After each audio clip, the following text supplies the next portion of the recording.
বিসমিল্লাহির রহমানির রহিম। 3 ডিসেম্বর 2024।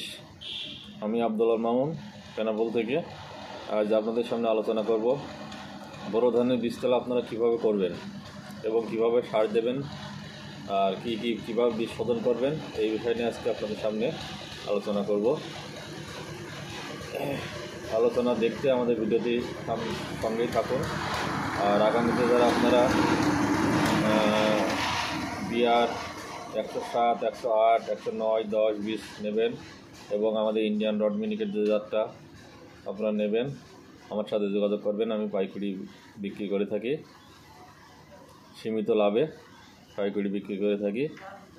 এই বীজতলা দেখতে আমাদের সঙ্গেই থাকুন যে কীভাবে আপনারা বীজতলা করবেন এবং বীজ শোধন করবেন, বীজতলা কীভাবে ঢেকে রাখবেন, বিভিন্ন কায়দা কৌশলে যেভাবে আমরা করি সেগুলো আপনাদের সামনে শেয়ার করব। তো এগুলো দেখতে আমাদের ভিডিওটি সামনে থাকুন এবং চ্যানেলটি সাবস্ক্রাইব করে পাশের বেল আইকনটি বাজিয়ে দিন।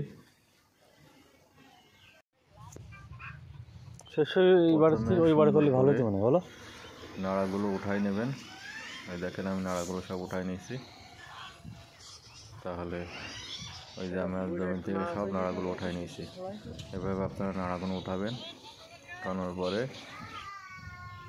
জমিতে পানি দেবেন, দিয়ে এইভাবে সুন্দর করে চাষ করে নেবেন। এই দেখেন আমি 3টা চাষ করে দিয়ে নিয়েছি। সুন্দর করে চাষ দেবেন, দিয়ে এই যে গোবর সার দেবেন, গোবর সার ছাই সুন্দর করে জমিতে ছিটিয়ে দেবেন। এই দেখেন কত সুন্দর ছাই আর গোবর, এগুলো তো জমিতে ভালোভাবে ছিটিয়ে নেবেন।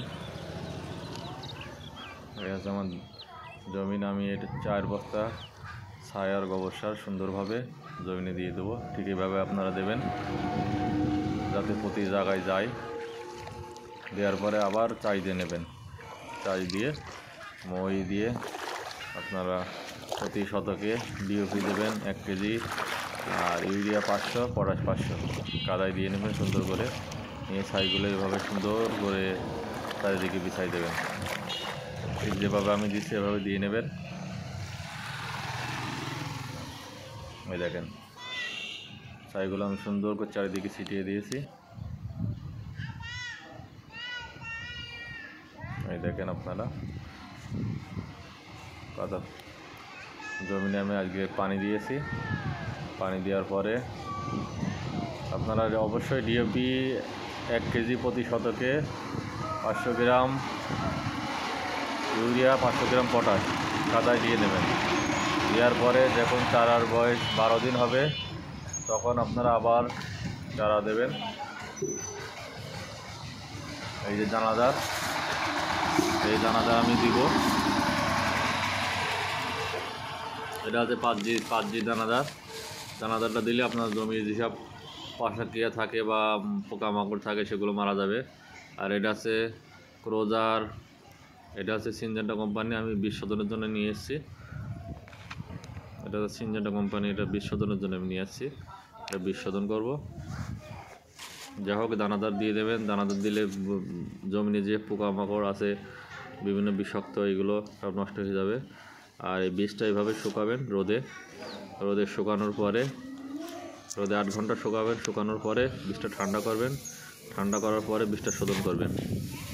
এই দেখেন বীজটা শুকিয়ে নিয়েছি, কত সুন্দর ঝেড়ে নিয়েছি, কোনো ধুলো বালি কিছুই নাই, কত সুন্দর চকচকে দানা। এটা হচ্ছে আমার বিআর 110। এবারে আমরা এখন বীজ শোধন করবো। দেখুন কীভাবে বীজ শোধন করি। 2-3 লিটার পানিতে এভাবে মেডিসিন দিয়ে আপনারা বলবেন।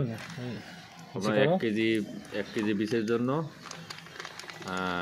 1 গ্রাম এই ওষুধ। সিনজেন্টা বাদে আপনার কার্বোনাজিম বা প্রোভেক 200 WP এগুলো দিতে পারবেন।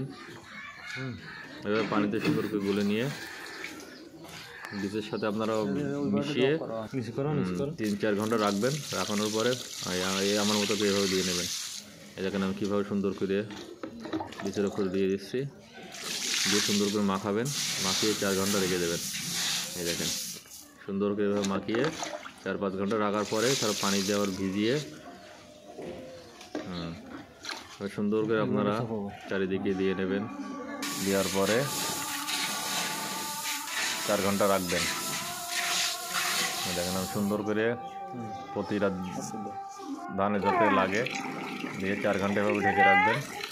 ঢেকে রাখার পরে এভাবে পানি দেবেন। 4 ঘন্টা পরে পানি দিয়ে এই যে মেডিসিনটা এটা পানিটা ওপর থেকে ফেলাই দেবেন, চিড়ে পাটনা ঘাস ওপর থেকে ফেলাই দেবেন। এভাবে আপনারা মাখাবেন, মেখিয়ে এভাবেই বীজ শোধন করে আপনারা 12 ঘন্টা পানিতে ভিজিয়ে রাখবেন। 12 ঘন্টা পানিতে ভিজানোর পরে বীজটি উঠাবেন, উঠিয়ে একটা বস্তায় রাখবেন, রেখে পোয়াল বা খড় যেটাই বলেন তার মধ্যে রাখবেন। দেখবেন আপনাদের অঙ্কুশ হবে। ধন্যবাদ, সবাই ভালো থাকবেন।